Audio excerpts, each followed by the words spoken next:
our souls waiting to come alive, turning our hearts cold. My blood is black, it seems through the cracks. If I could take it back, if I could.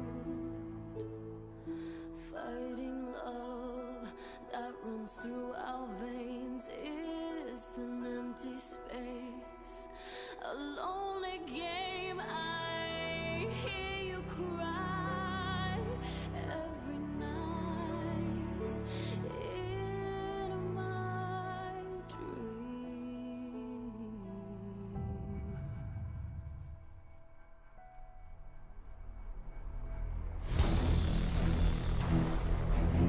I'll take it back, my Valkyrie.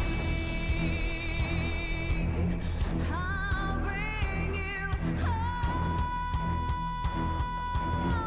I won't lose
dagger deep, blood ran over me. Every melody you ever sung to me floods my memory. I can't breathe. I vow to right this wrong. I promise here and now. I loved you all along. I threw away my crown. I lost my sanity. You're my key.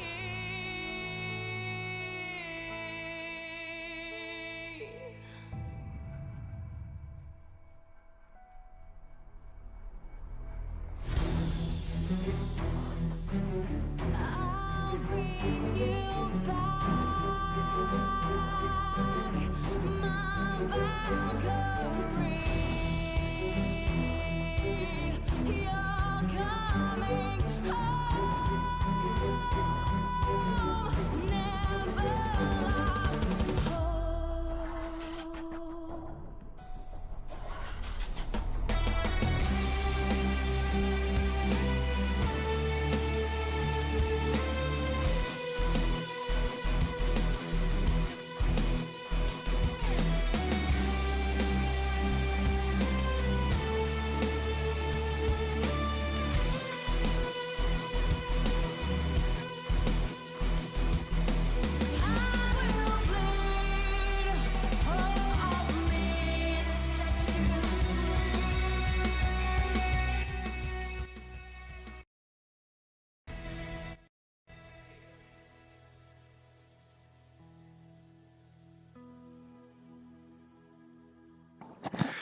Hello, ladies and gentlemen. My name is Army Overlord, and welcome to the Bronze, Silver, Gold Competitive Series, Week 7, between AllOneLane and TssT, aka the DTS. Going into this matchup here, AllOneLane is looking for a very crucial win as they've been knocked out of the playoffs, and DTS is still in it. They can really go for a tie. They can really go for a leading 2 wins. We'll certainly find out which one's going to happen for sure. Bans coming in really quickly. Lucian and Scion both off the table, off of it very quickly. By the way, ladies and gentlemen, my co-caster is currently busy at the time. He will be arriving shortly after the Champ Select is completed and concluded. Till then, boys, let's see what we got here coming up. Yasuo and Zyra all being taken off the table as Dragokinya was dominant on Yasuo, certainly going to get banned away. Camille been taken away, Zyra been taken away, and Sejuani, the most common Sejuani jungling action, has been taken away as well. But anyway, we're looking at Rem right here, and he's certainly sitting on a lot of options. Going to look for the Veigar, going to get it set for Spike 2929. Honestly, Spike was known as a top laner, so they wanted to get rid of Sion as the option, assuming Spike was going to be the top laner at the time, or the mid laner, if you can put Sion anywhere, in my opinion. But in any case, Lucius... Sorry. Still sick, ladies and gentlemen. Lucius Bess is now picking his champion, and it looks to be confirmed Trundle. Trundle has been confirmed. Volibear as the second option. Ladies and gentlemen, Volibear has finally been nominated and brought onto a team for the very first time since the last patch changes. Volibear has been not seen in any competitive matches in a millennia, but for the first time, thanks to that little AoE he gets from the E, he is much more viable for tanks, so he will be selected by Dub. Meanwhile, Canadian champ, feeling pretty good right now, wants to take the J4 into this matchup. He will take it. He's ready to go. Spike 2929 is now sitting at a lot of options. Will he take a top laner to oppose the Trundle? He's looking at Cho'Gath. He will select Cho'Gath to be the top laning opponent. So we've got the tops, we've got the jungles and mids for the AOL side. Will this be a support grab for Drago, or will he take his play knowing Veigar is the mid laner? He likes Orianna. He's gonna take it. Going into this matchup, let's see if Orianna is going to be the champion that will make or break here. Lots of AllOneLane fans in the chat room. My goodness, I've never seen AOL nearly as much as I've seen anything else. But by the way, also been apparently big news as well. Jin Daddy is once again not being played for DTS. Very interesting. They really aren't missing him too much, as Drago was absolutely badass on that Yasuo last time. So they're feeling pretty good about him. We have sitting with us right now a few options at the ADC and support positions. Both Vayne and Varus have been taken out of the conversation. So will Tristana, as Bludit's ADC options are starting to dwindle down. Will he be forced to take a Twitch, or is TK looking for Twitch himself? As Braum has been picked as well. TK gonna go right for the Twitch.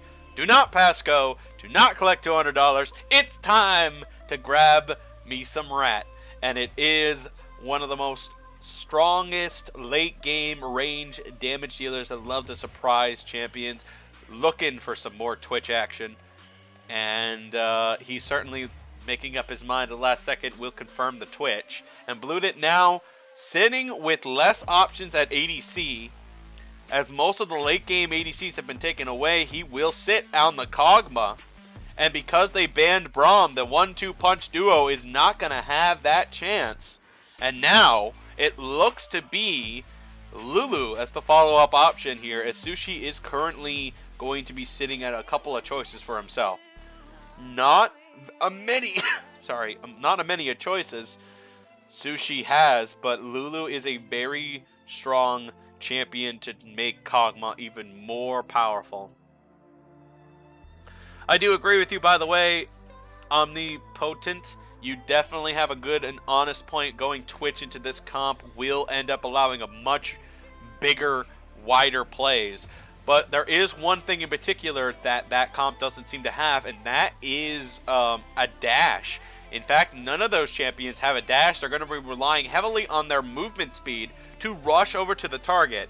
And that'll be basically a very big giveaway until they get themselves a Righteous Glory and then turn their speed into just incredibly high speeds. So I would imagine there's definitely going to be a lot of running at the target and trying to take him out here. Versus what I do agree with you right here, Red Knight Games.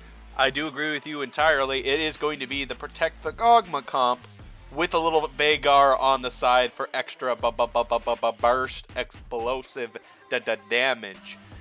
Both Kog'Maw and Vhagar happen to have ultimates that are health percentage damage base.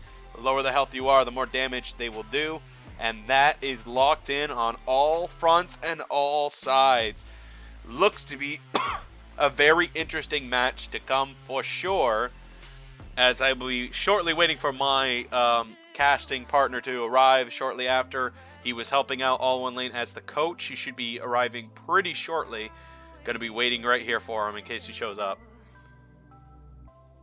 Good evening. My name is Drexier, the coach for AOL. Sounds a little biased, but that's okay. I'll cheer for both teams equally in this casting. You certainly were helping out as much as you can for their team, and let's hope the comp that you've suggested is going to work. A lot of people in the audience feeling like this is just a decently crafted Kog'Maw comp. What do you think about that personally? Actually, I wasn't necessarily going for a Protect the Kog'Maw composition. When you're looking for a Protect the Kog'Maw, you're looking for top picks like Shen, mid picks like Galio. We were actually just going for champion strength in general, making sure that our champions were A tier and above on the meta list so that we can have a stronger overall individual power. In the Bronze, Silver, and Gold competitive series so far, a lot of the time people seem to really focus on Season 7 and Season 8 for those tier patches when it comes down to who's the most valuable, who's the most important. Like, no one seems to be able to make the big change or the big movement yet. Do you feel like with the Volibear changes here, do you think having J4 against the Volibear is a good idea?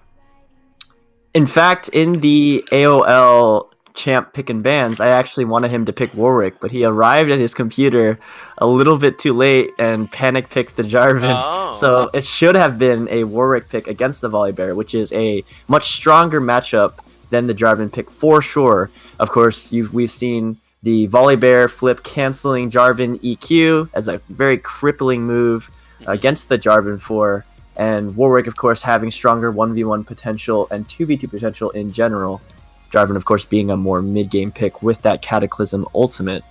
But we'll see how Canadian can utilize Jarvan's very specific power spikes throughout the game. Like I said, the stronger meta picks nowadays are strong throughout the entire game, not just at specific points. Gonna have to say, what a circle that your team seems to be having for their skill shots in particular. Cho'Gath's got a Q that just does a circle, J4's ultimate's a circle, Vhagar's E's a circle. I think the hitbox and Kog'Maw's ultimate is also a circle. And I think it is indeed. And Lulu does an ultimate which knocks everybody up in a circle. So I guess you're just a big fan of the circles, huh? A big fan of the circles. Squares, triangles, not for me. I like the circles a lot now. Like I said, Warwick would have been a much stronger pick in terms of champion strength and composition in general, peeling for that Kog'Maw Lulu, but mishaps happen, and we'll see how they manage to play it out. Like I said, that Volibear going to be stronger in the early game before 6 and even stronger post 6. So we'll see how the jungle differences in terms of champions will play into this game. Speaking of playing into this game here for the first time in AOL history on Duo Esports, Kid of Fire is not playing in the matchup as their main shot caller, their inspiration, and their motivational leader. Do you feel like AOL is weaker significantly for Kid, or do you feel like this is going to be an interesting tale to take between these matchups? You were definitely right. Kid of Fire, definitely a very big rock for AOL to stand on every game, shot calling, consistently keeping the communication flow throughout the team. However, talking with Kid, playing games with him, he feels that his laning and team fighting could use a bit of work mechanically as champion pool. So we have decided to replace him in the mid lane with Spike 2929, who has we've seen so far to have stronger laning, stronger team fighting. Mhm. However, that does mean that Little Remrem in the top lane has to take over the shot calling role. So while we don't have access to their comms, hopefully they will be able to keep up the stream of communication necessary in these duo league competitive games. You're going to need a good set amount of communication here as well for Kog'Maw's sake. Kog'Maw will be definitely focused heavily by Volibear during this matchup to come for sure. They'll just try to get Kog'Maw in such a unfavorable position and spot. I feel like Kog'Maw here is definitely going to have a lot of struggles because Volibear with the Q, with the Righteous Glory, you might as I don't even think there's enough time for the Veigar E to get into place by the time he gets right past and can get to instantly on top of Kog'Maw and force him into a unfavorable position. Do you feel like that'll come to be a massive factor into the match, or do you think that it'll come down to another factor? You're definitely right. You actually mentioning the Q movement speed buffed recently, the Righteous Glory movement speed always formidable, but there's also the factor of Dub taking Ghost. So with all three things procced, he is going to be extremely fast. Not to mention Orianna's W movement speed if she chooses to use it, as well as the constant looming threat of that ultimate ball sitting on Volibear's back, and the Taric ult to provide that engage. So we'll see how. As their name is, can pull off that specific team fight engage combo. You cannot underestimate, however, the team fighting power of Jarvan and Veigar. As you said, it is possible that Volibear can run past the Veigar E. However, he cannot just run past the Cho'Gath Jarvan frontline without being stopped in his tracks. So we'll see how they manage to pull off those mid-game, late-game team fights in terms of positioning. So, a few minor details to go over as well for TssT. Drago, coming off of a great Yasuo game, had that banned away from him. So in this matchup to come, it looks like Canada's going to get some free trade onto TK, revealing that he has gone with a very interesting Resolve Tree purchase. He wants to have I believe, one of the newest masteries in that Resolve Tree. I forgot what it was called. Do you remember? It's called bone plating. One of the most interesting things Riot has come up with in the recent patches. Many people complaining, of course, Hashinshin right through the Counter-Strike, complaining that top lane is in a bad spot with tanks dominating in terms of lane pressure as well as team fighting prowess. And Riot acknowledging his concerns, introducing the Conqueror, or I do believe it's Conqueror Keystone and the PvE, for the Bruisers, and also coming out with a very tank-centric Resolve secondary rune in bone plating. A very interesting decision in terms of Riot. Adds a lot more early armor in the early stages, really reducing that extra pressure, and TK might have found something really interesting to his kit style. At the sacrifice of attack speed, he is only a minor increase of, I think it might be a slight attack speed increase, actually, I believe, if you go in between the two from the Resolve Tree. I think it's like an attack speed increase only, no physical damage increase, and extra health. I'm pretty sure that's how it is. Yeah, you're correct. Nowadays, it splits between the trees, so if you have Precision Primary and Resolve Secondary, it will split 9% attack speed and I believe around 50-60 health from that Resolve Secondary. Going off of the early stages here so far, it looks like the J4 happens to be just a step faster and clear than the Volibear as of right now. Looks to be Volibear finally finishing the blue buff at this time as he appears to be positioning for a gank at bot side. He's walking right for it right now. He's coming through the tri-bush. Heading right straight for that tri-bush. Will he make this attempt? It doesn't look like they're in a good enough position for it. They're going to try. Stun lands. Luna's in a bad spot here. Dub will not have the speed necessary, and it's going to be some return fire by Blue Did. Yeah, it is a 2-summoner trade in general. Both of Taric's summoners for both flashes, of course, Exhaust being on a shorter cooldown than the flash, a overall gain for TssT. Meanwhile, Canadian champ did go for a gank in mid lane, did not go well. Drago seems to have saw that coming a mile away, so no pressure, didn't even have to flash. Well, actually, only had to flash once. in that. He did burn Flash, so in terms of total summoner spells burned, that is a win for the AOL roster. Yep, the ADC still doesn't have Flash. I don't know if Volibear is going to try a play over in that angle, but I would imagine Volibear is thinking about how to get some more CS at this time. Looking like he's heading right for the crab. Meanwhile, Rem and Lucius Best going at it. Lucius Best from the Gathering of Warriors earlier in the week did a very good job. TssT said, you know what, let's get this guy. And they happen to have him in the match. Anyway, looks like a gank is about to happen. Little Rem decides to land the Q. He's looking for a little bit more. The silence lands. Rem, ooh, dangerously close, but forces Dub to lose a lot of health, and his passive is now procced. Dub lost the passive. He won't be able to utilize that later, but the pillar, oh, Lucius Best misplays the pillar. Slightly blocks off target. His own jungler as well. Slightly off target. I think he knew he could throw it further, but he thought he could get a better knock-up if he tried to get it just in that special pixel box. Didn't seem to land like he expected, and Rem certainly surviving the 2v1 right now as Volibear begins to back. This is a lot of time being burned for Dub on that Volibear. However, he does manage to get Remnant's Flash. It's going to be a pretty important factor in top lane fights in the next 5 minutes. Yeah, no kidding. Looks like Blooded here is getting some pressure, going to try to force them further under tower. Do you think this is a wise strategy against their group?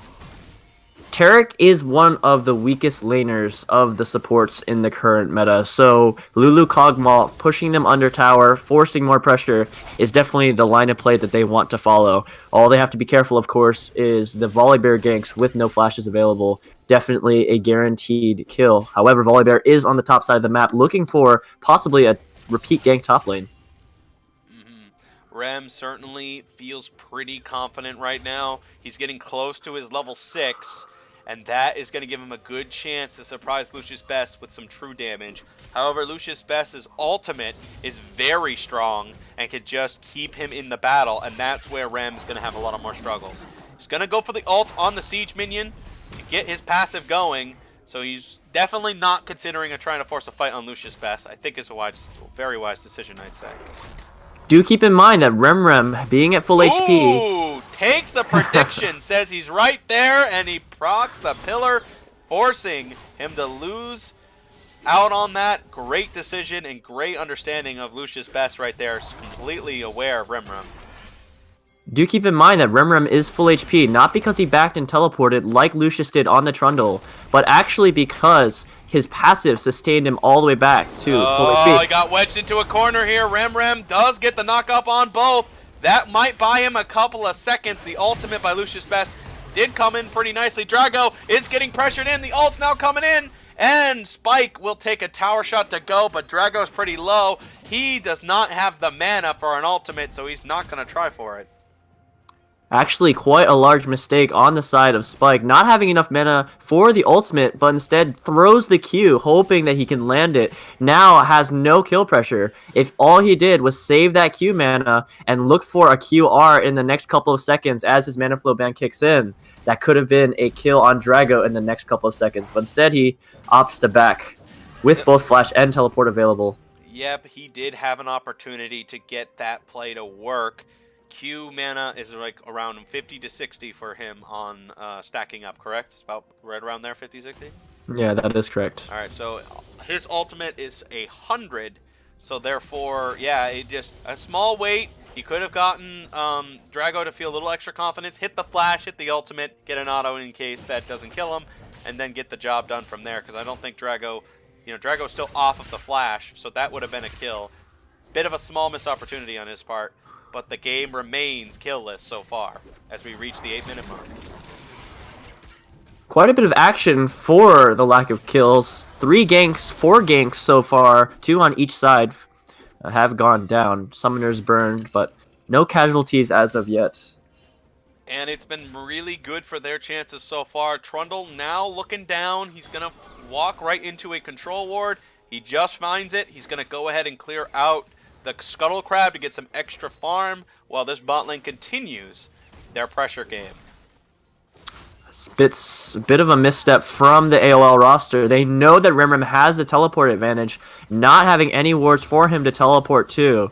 to get behind this Tarek Twitch bot lane. They have a control ward in position at this time as well. Bludit is going to try to get some autos off. The slow has landed. It's engage time. The slow has cornered in TssT. He's now in a horrible spot with the ultimate. Bludit once again misreading that ultimate shot, but it's J4 to secure the kill. Bludit, I think, was expecting a flash from TssT. TssT actually flashes to get away from Jarvan's EQ. One of the biggest mistakes that you actually can make. Defluff going low. Pretty low on that one. Sushi here to support him instead of going for Defluff. Defluff will escape the tower. I think may have been a little small misread by Sushi. He could have had a very great play on Defluff on that one. Had the flash, has Ignite. Drago and Dub moving in on Canadian. Ooh. Canadian has no E.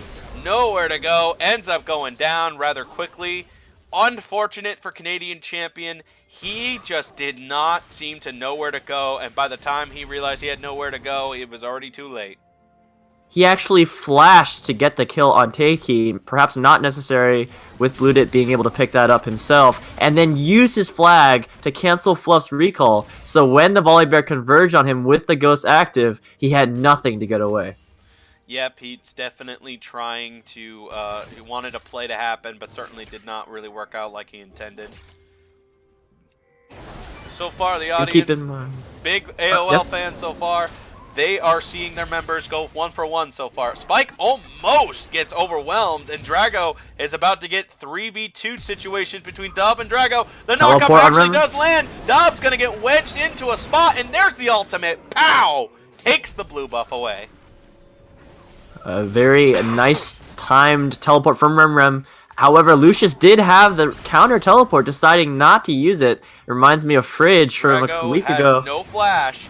They're going to realize that the cleanse comes into play. Zanya's Hourglass now in proc. The damage burst was coming through, but Canadian could not survive long enough, and it looks like Spike did not want to tank the tower. A little slight miscommunication on their positioning there. I think Spike would have ended up having a kill if it wasn't for the fact that the Zanya's Hourglass was as well placed as it was.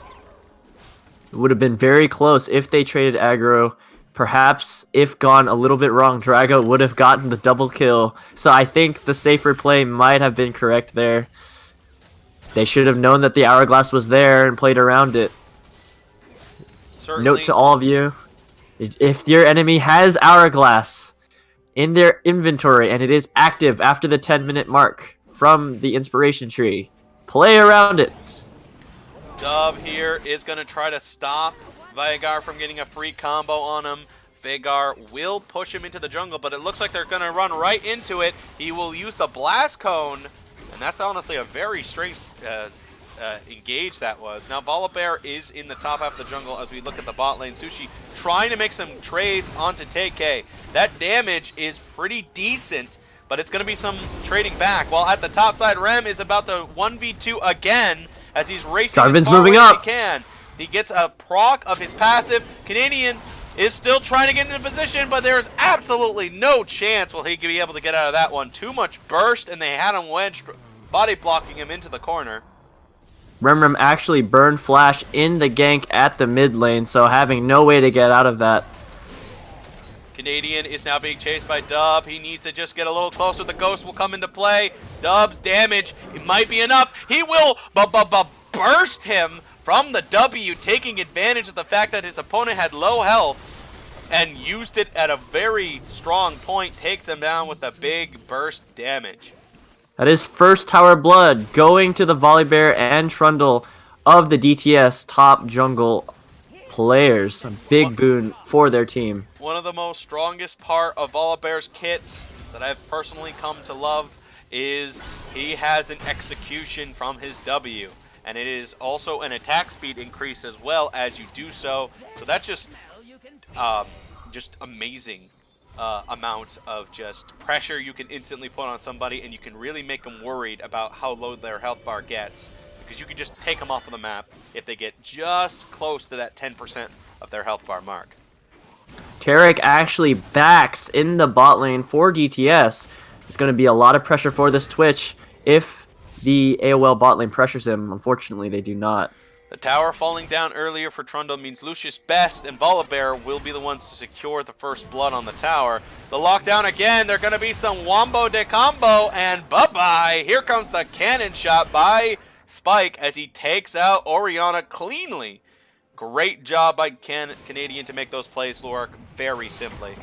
Here comes an ult onto the play. Dub's got some reinforcements to Fluff, healing up Dub, and Dub is going to get the last hit in from the ultimate proc. That's some big damage, and Lucius Best continues to get some pressure onto Rem, but it looks like Rem has caught him in a bad spot. The ultimate cooldown is finally up, but it's going to be the flash by Lucius Best to avoid the free kill. It is going to be the battle of the Titans as this mid-game approaches. Veigar versus Volibear. If Volibear's tankiness can be enough to bring his team the team fight win, or Veigar's one-shot burst taking out a member of DTS. We'll see how it turns out. Let's look at the farm numbers really quickly in the top lane. Cho'Gath has a 15 farm lead. There is a 1v1 going down between Trundle and Cho'Gath. Absolutely there is, and you can see it right now. Rem is on the run. The ultimate is stealing 20% of his armor and magic resist, all to make it much easier for Rem to make the decision to run, and Lucius Best for the decision to continue his engage. He's decided to go Ravenous Hydra, not going to utilize. Drago's trapped. Oh, he's got stunned. He has to cleanse out of there. Both summoners burn for Drago. It's going to be a pretty big deal in the next couple of minutes as this dragon comes into contention. However, in the top lane, Remrem has no tower to run underneath the protection of. Going to be a massive factor in whether these top laners can join the fight at the dragon. Rem has more health than Lucius Best, but Lucius Best has a better life steal as well as his passives giving him much more life. Rem's going to be in a bad spot no matter how you look at it. Oh, Ludit is turning it all the way around. He's throwing every ability he's got. KK certainly doesn't want to lose the fight yet. DeFluff can't seem to figure out what to do, so he just kind of lets all that damage go through without a heal or a W proc. And this CS advantage is piling up in the bot lane, going to approach 20 after this. A lot of tower damage going to go down. Twitch is at 15% HP. I want to see the Kog'Maw Lulu pressuring the tower, but they don't know that the enemy top and jungle are taking Rift Herald as we speak. The lack of vision is apparent here. They could just be assuming at this stage that Volibear's just doing his wolf camp. And that is an honest and fair suspicion because they still have 0 wards in that entire environment. As they now realize that Herald is going to be gone, which means that is a good and free Cloud Drake for AllOneLane's team. Quite a ballsy move, not placing down the pink ward before starting it so that the enemy knows for sure, 100%, that they are doing it. It's always better to place the pink ward, wait for the vision cancellation to kick in, and then start it. Definitely a wise decision for sure. The health bar of Rem is much more apparent now. 4-man bot lane coming in for DTS. Volibear and Orianna moving down. That initiation. No stun has landed. DeFluff misses that one as well. Ultimate Ludit has flash. Play. Here we go. Ludit's got nowhere to go. Completely wedged into a bad spot. They're going to try to... Cho'Gath is here. Cho'Gath with a knock-up. It's somehow Sushi takes out the EDC. Cho'Gath gets a double kill. He's looking for the triple. No, Veigar secures it at the last second for his own 3rd kill. Massive teleport by Remrem coming in to clean up the fight. Canadian champ landed the 4-man knockup. Massive team fight initiation for AOL. Well, I almost died with how epic that was. A lot of dead bodies in that one. And I was almost one of them. There are a lot of misplays happening by Lucius Best in the top lane. He's constantly burning his teleport to get lane pressure, and it's really hitting DTS in the back in these team fights. Well, Rem is expecting that tower to finally go down. He tanked that for a good long while. I guess he knew he was kind of back, so it didn't have to have too much of an importance. Well, Cho'Gath's decision to go Righteous Glory as his first item definitely came into play for sure, as he was able to get a perfect package deal to get himself a nice double kill from that 4-man play. Great job by Canadian champ locking everybody in, and a bit of a big misread by DTS as they just did not seem to realize that AllOneLane was coming. Very interesting Rift Herald placement. If you recall a couple minutes earlier, they traded the Cloud Dragon for that Rift Herald. They placed it mid lane without having any picks and having 2 members of AOL in the mid lane, and all it does is chunk this mid tower to about 45% HP. Not going to earn them anything definitive as of yet.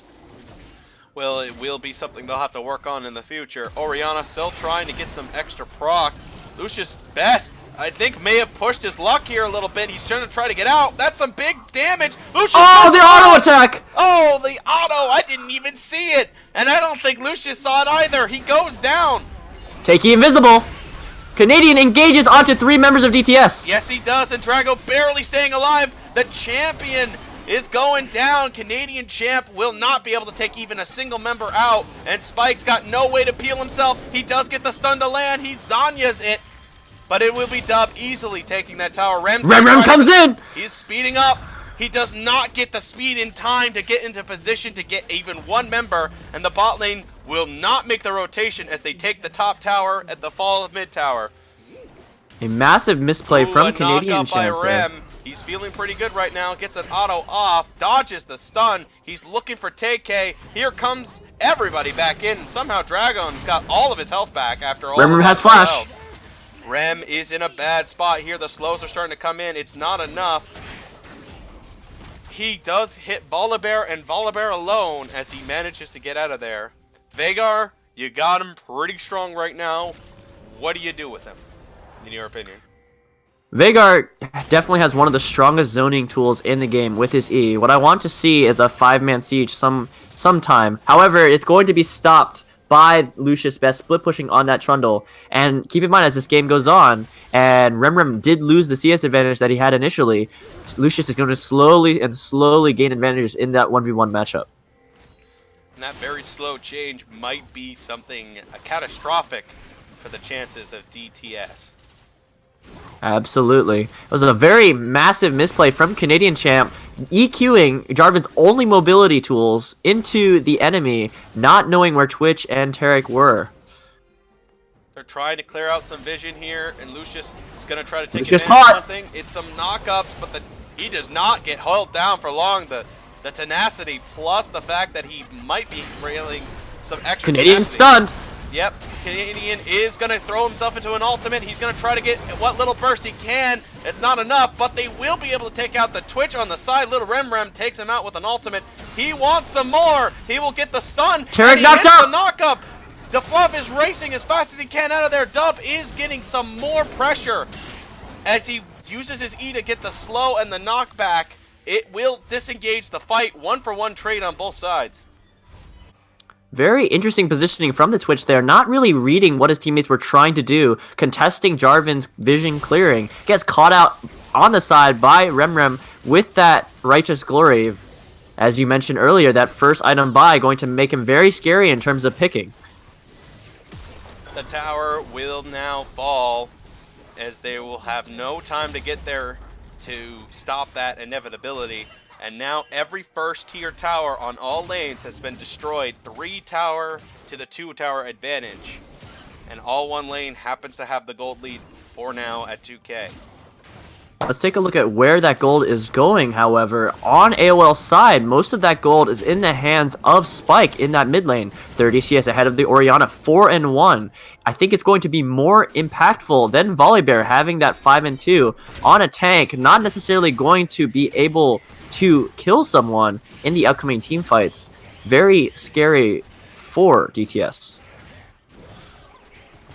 Yes, that's very true, but I'm also going to admit here that of all the champions to be pretty strong right now, Volibear happens to be a very dangerous one for this time of the patch. So I'm honestly just expecting some very bizarre play styles coming from Volibear's strategy here. He does have the movement speed. I do not know if he's going to go for a Sheen proc coming up. This is the 5v5 we're looking for. Yep, here we go. Is it an Infernal Drake? Somehow Cho'Gath with the ultimate. Massive Oreo! Big ultimate by Orianna, and it will be Volibear that just barely stays up thanks to the ultimate. He gets those auto attacks off, and his passive starting to come in. That is multiple kills now for Volibear. He's looking for another one, but it will be Twitch that actually secures it. AllOneLane was wedged into a corner, gets themselves an Infernal Drake, and looks like they'll lose the Baron for it. And like you said, Volibear having that 5 and 2 gave him enough tankiness to just withstand 3 members free firing on him for over 6 seconds, getting them that team fight victory. Orianna setting up the massive ultimate. Credit going to Dragokine for that team fight play. DTS does not like their Baron right now. They don't feel like they can get it with the tanks they've got. They're going to just take a tower and back off. Interesting decision. Would have expected a Baron here, but I guess they just don't feel like they have enough trust in the heal factor from Tarek. Definitely a misplay on the side of DTS. That was a free Baron. 4 people were up on their side with their AD carry being among them. Yeah, 2 tanks and a self-sustaining Trundle too. So yeah, I don't know. I think that might have been a bit of a bad call on their part, but they did get a tower, so they certainly didn't waste their time. Gold lead has shifted now in the favor of DTS with that 1K going more towards the Volibear. Volibear got a triple kill in that team fight. And actually, because DTS only got a tower, in fact, that tower is indeed worth the Infernal Drake. So because of that Baron misplay, Dragokine burning clans, because they did not take Baron, I think that's actually a net gain for the AOL side. Might be one of the things that they could really keep that advantage of. Lucius Best certainly by himself, but he's not telling that to Rem. He's going to go for the ultimate here to lower Rem's armor and magic resist. That damage is starting to come through. The sustained turnaround. Lucius Best has finally got his point across to Rem, and Rem will be backing all the way off with probably the assumption that there was reinforcements coming. Now Lucius Best, no ultimate. I don't think Rem's got to worry about nothing at this point. That's correct. Lucius Best really only has kill pressure on the Cho'Gath when his ultimate is up. If it is not, he's basically doing P damage, P shooter Ezreal damage to that Cho'Gath. Tarek burns Righteous Glory on nothing. He must have intended to ward, and yeah, might have been a misclick.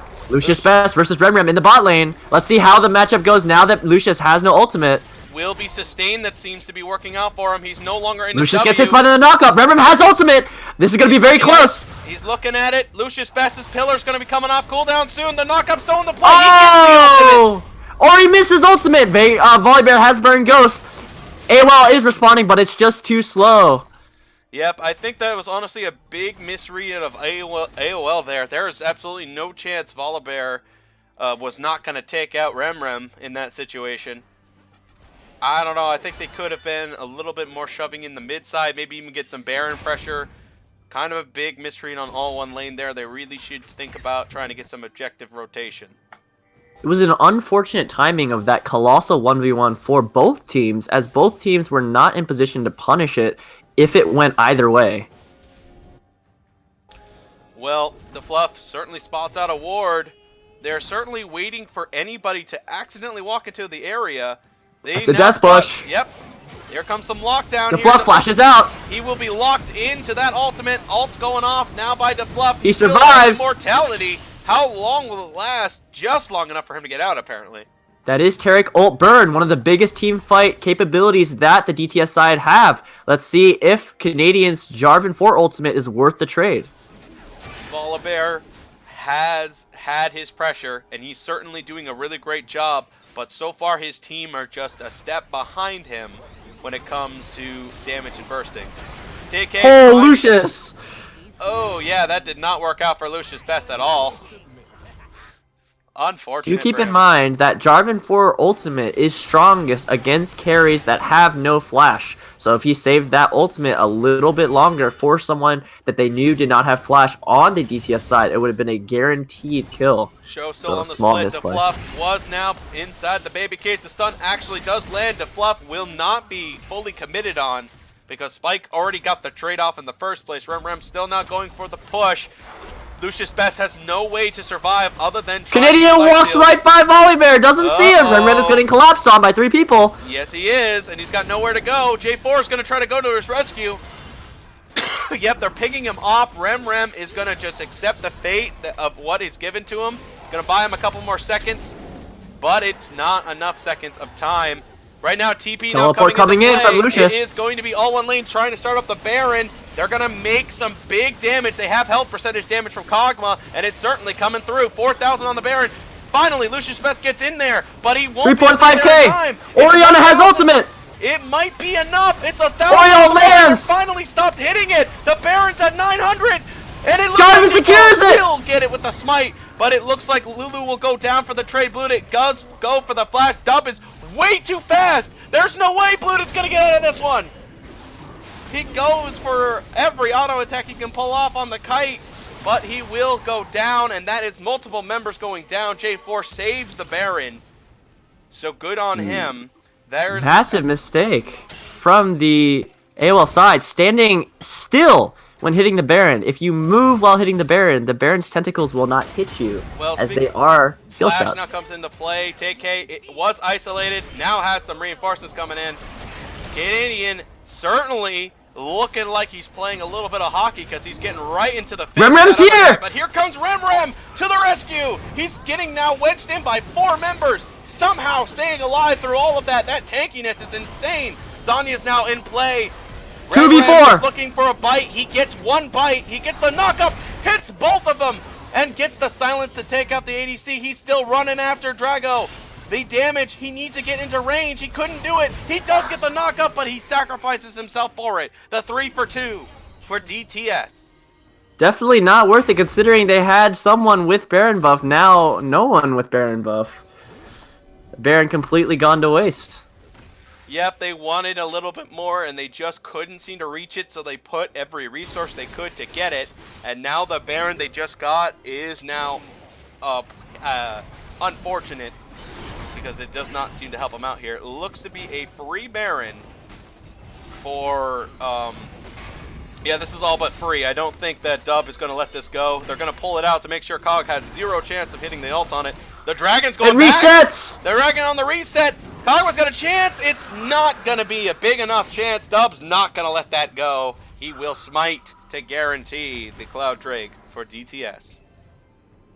Very close. Let's look at the itemization on both sides real quick as we have a breather. What an action-packed game for these 30 minutes. I was having I was burping, I was coughing, I was sneezing. I just couldn't. There was so much excitement, my body couldn't even take it.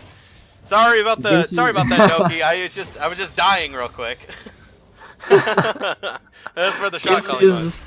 Ginsu's Rage Blade and Runon's Hurricane completed for the Kog'Maw. He's looking for that Lord Dominic's Regard so he can really chunk down that Volley Bear when the time comes. Ardent Sensor completed on the Lulu, going to make that even more impactful. On the Twitch's side, he has that hit, that 2-item stage with the Runons and the IE. However, he is going Blade of the Ruin King on Twitch, which currently is one of the worst things you can do.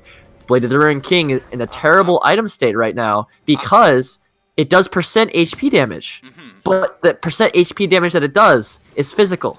Right. So even though it seems like it might work well against tanks, the tank's armor will mitigate the percent HP damage, making it almost completely useless versus the Shiv, PD, Rapid Fire Cannon buys. I do agree with your assessment here, considering how much Rem's armor he currently has as of right now. But he does happen to have a lot of health over the armor that he has. He's sitting at around 4,000 health. So that's kind of a warrant for a Blade of the Ruin King here, I'd say, for instance. It might be one of those rare instances where that is the case. It's a little bit of lockdown. The 4-man knockup. Champion is in, Canadian is now going to finally be able to get that Twitch popping off! Out of nowhere! It's going to get bursted so fast I couldn't even finish the bit there. Rem is going to go ahead and get the knock up here. It's Lucius Best that's trying to set up the front, but it's going to backfire on him. Everybody's very low. It's trying to get doing so much damage! Canadian will. There it is, Bludit! Ultimate lands from the Oriana! My goodness, that range is insane. Drago does go down for the ace. AllOneLane wins that big fight. This could be the end of the match. No one dies! No one died on the ORL side! AllOneLane can win the match here. They have to run all the way through this one and somehow overpower the Twitch. 9 seconds on the Twitch respawn. Do they go for it? They do not seem like they want it at all. They're going to back off and rotate for that tower. They're going to head over to that area. I think is a big misread on AllOneLane, but they were a little bit more worried about the follow-up. They didn't think they can get rid of the towers fast enough. It would have been extremely close, and if they lost there, because the death timers are 35 seconds, they would have for sure lost their mid inhibitor tower. So, and their inhibitor as well. So, I think while definitely a possible end if TssT mispositions, if TssT just waited for his team to respawn and then engaged, it would have been a wipe. Yep, and for the time being, AllOneLane has exposed the base here. Happens to now have one tower at bot lane down, so they're looking at some pressure in mid lane here. AllOneLane will know very soon that the Baron is coming up in 1 minute and 30 seconds since the last one that was used. Let's see if AllOneLane can secure themselves another Baron, or will this be a DTS turning point? Well, there's a bit of breathing room. Oh, no, Cho'Gath engages on Volibear. What breathing room? This game is always going. Cho'Gath looks for the slow. It will not land. He gets some stun, locks up the Taric. Taric had nowhere to go for the brief moment, but now it seems to be all right.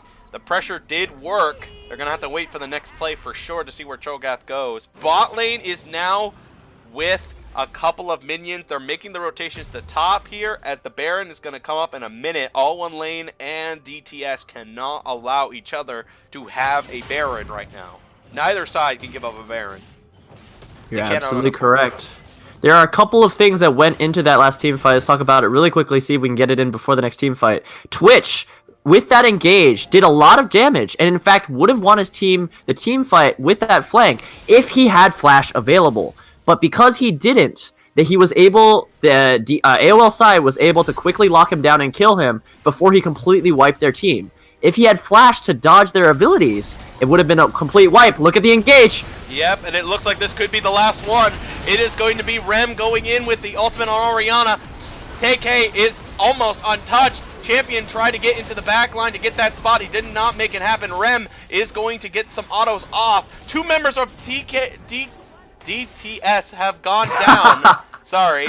And it looks like AllOneLane has all but won the match. Their pressure on the towers are coming in. Rem is still alive and healthy. The lockup, he will get the fluff. Watch the Vigar. Yep, and it looks like that will be Boom! a big burst. They take him out. Boom! Ultimates.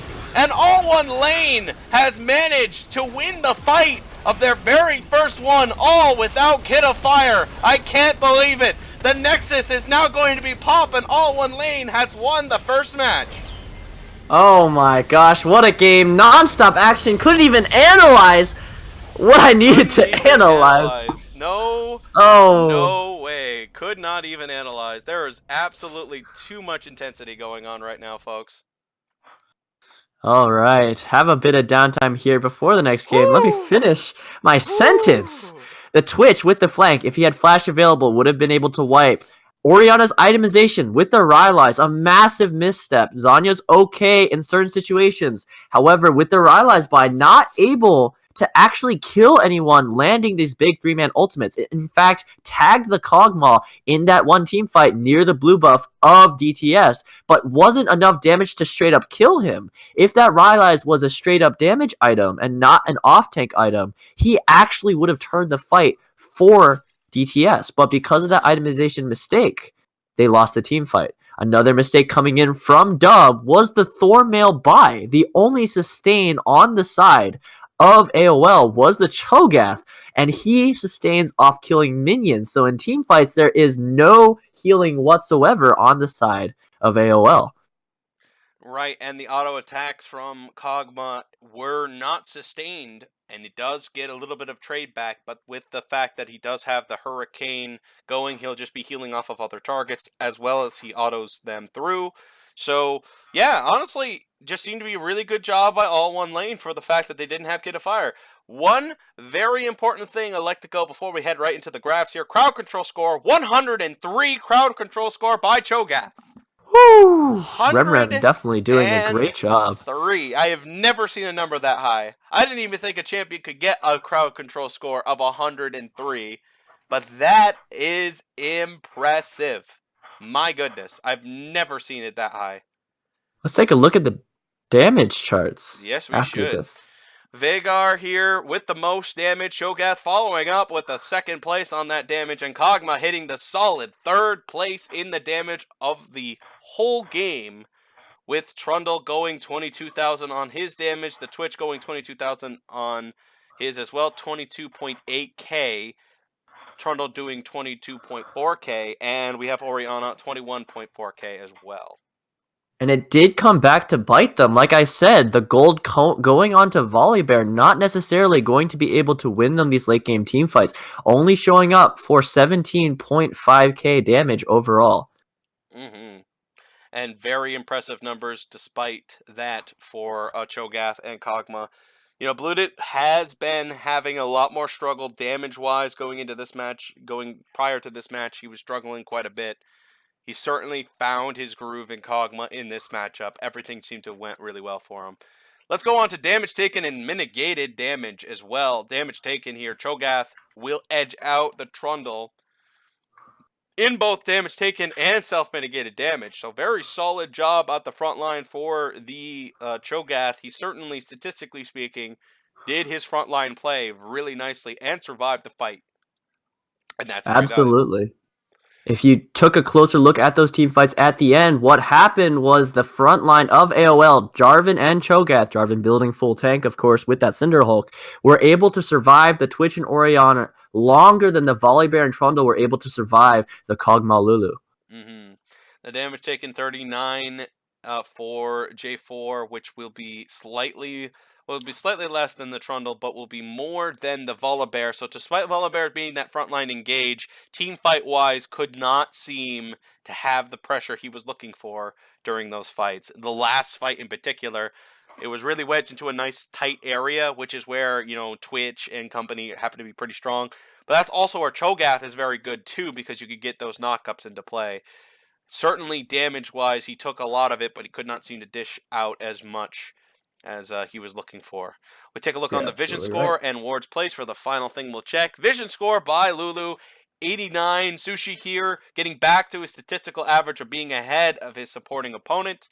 He's got it again here, folks. Very solid job there.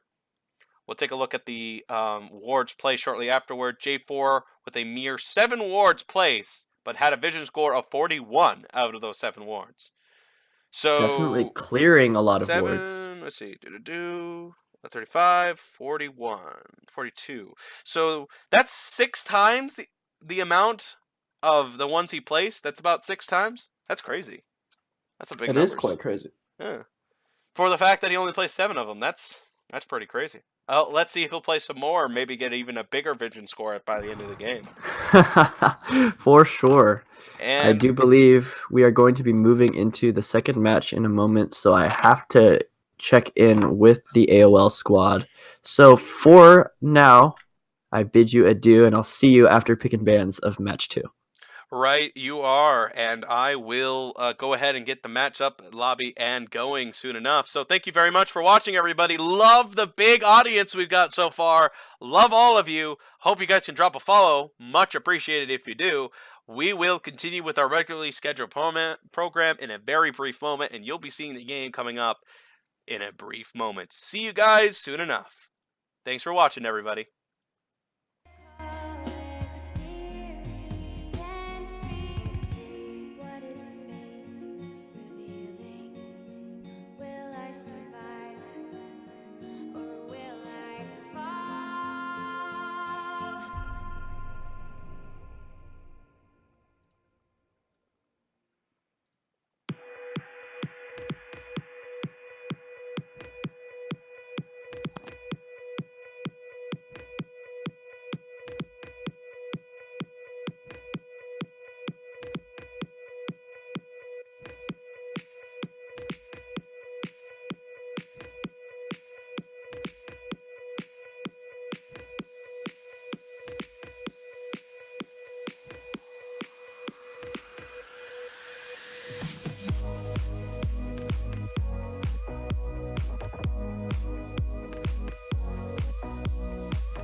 but never blind you. I'll stop the hands of time. I'll stop the hands of time.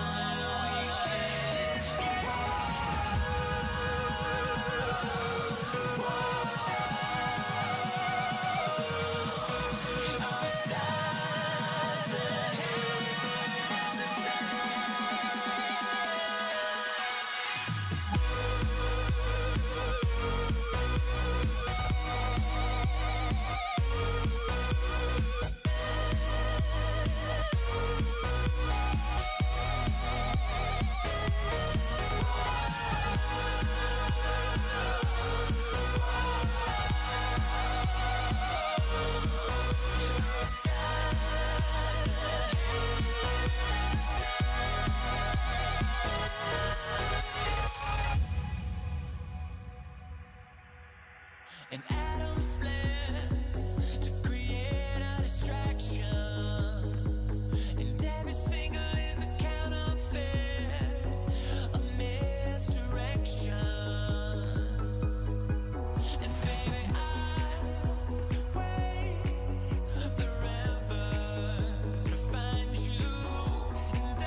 I'm running away from the past I left behind.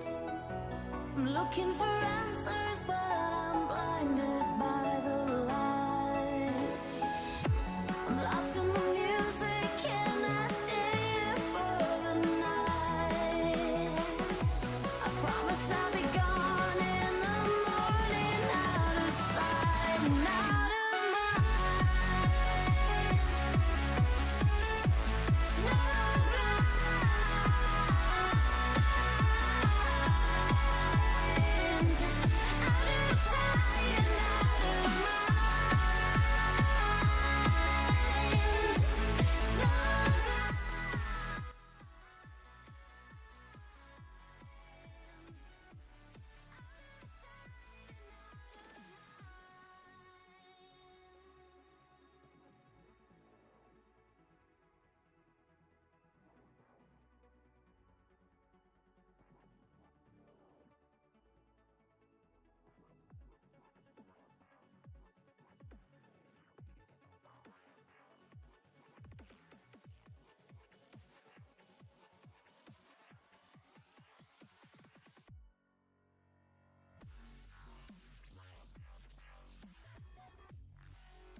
Hello, ladies and gentlemen.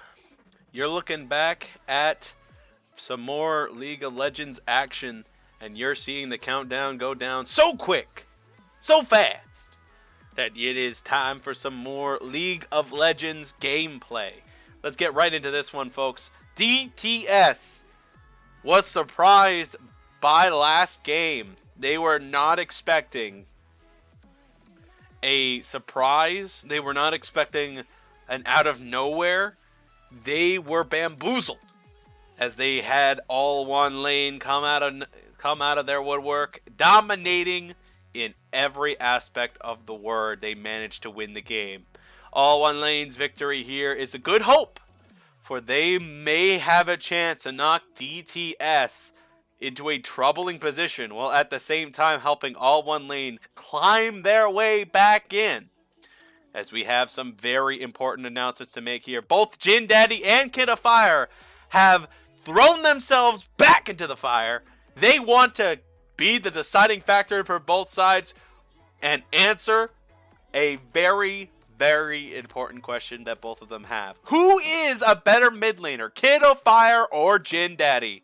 That is the question.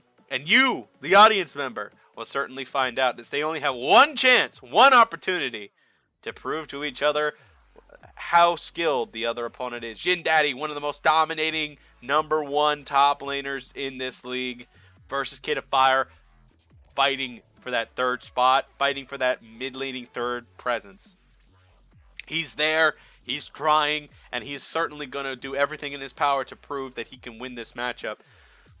We have immediately a selection. Warwick has been confirmed for dub. He will take it, he will confirm it, it's his! And we will see where everything comes around from there. Poppy has been secured, but interesting decision making here, I have to admit, by this. They are not going to have a traditional type of style. They're looking at the Poppy. They're going to take a J4 here. Warwick's dashing ability, bit of an issue, but honestly, you can't really ignore his ultimate, and his Q doesn't really do that much. We will have a Poppy versing a Maokai, most likely, in the top lane, as Jin Daddy has decided to secure the Malzahar option for his team. Looking at the situation right now, looks like Kid of Fire is going to take the Galio against the Malzahar. I'm not going to lie here. This is some pretty interesting maneuver by Kid of Fire.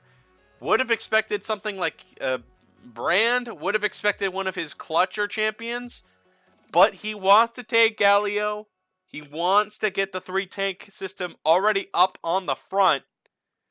This is going to be really interesting. Kid of Fire is definitely going to make this match an interesting one for sure.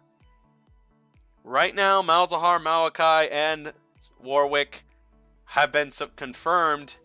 And the same thing on the other side. So we're looking at ADCs and supports again. AllOneLane will definitely need a carry to get the job done. But who is that carry? And can that ADC do the job that's needed?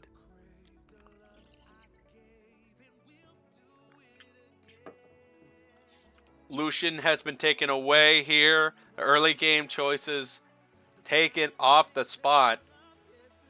Lucius Best certainly sitting around here. They have the opportunity. Will they take it? That is a difficult question to confirm on. Lucius Best sitting at 5 seconds. He needs to take one of the late game carries. What will he take? No time left on the clock. He takes out the Lulu. Interesting decision. Lots of late game ADCs are available. Bludit gonna take the Tristana. Gonna take the Stana. And will confirm it. With authority. Not even gonna give us any second to talk about it for sure. This is a lot of options.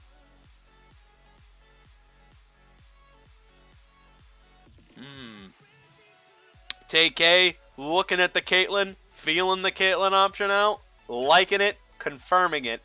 As TK will secure that one, DeFluff will now have his Janna as an alternative option. One of the safest bot lanes in the game right now. Still holding that metal strong since Season 7. Caitlyn and Janna, almost annoyingly, is the most safest and securest bot lane you're ever going to come across. Tristana is a very good engaging ADC. So Sushi's got a lot to choose from here.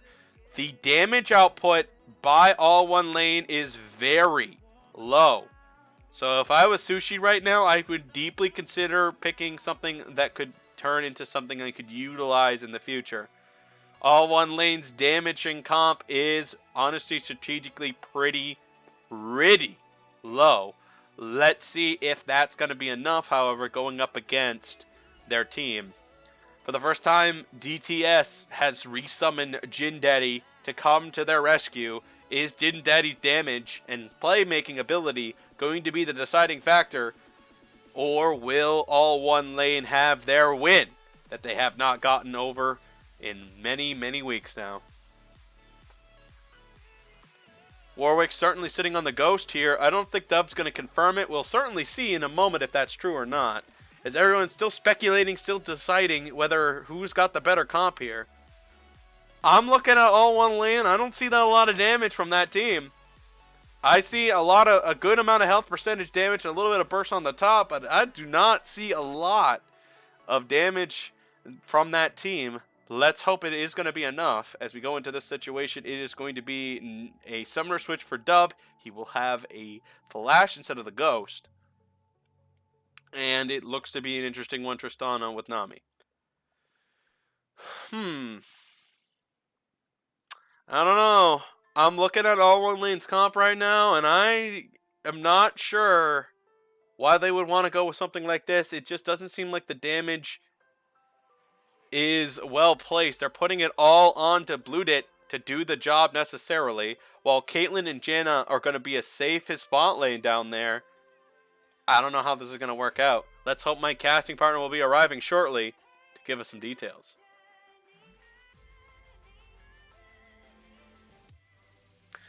I do see what you're saying here, Ziffy, bringing up the fact that DTS's damage comp is not very high either. But I do disagree in the mid-game standpoint. The mid-game usually is where both Warwick and Malachi have their higher damage proccing in combat, which falls off into the later half of the game. But Malzahar at that point will have the Jin Daddy luck of just able to farm super well and do tons of damage.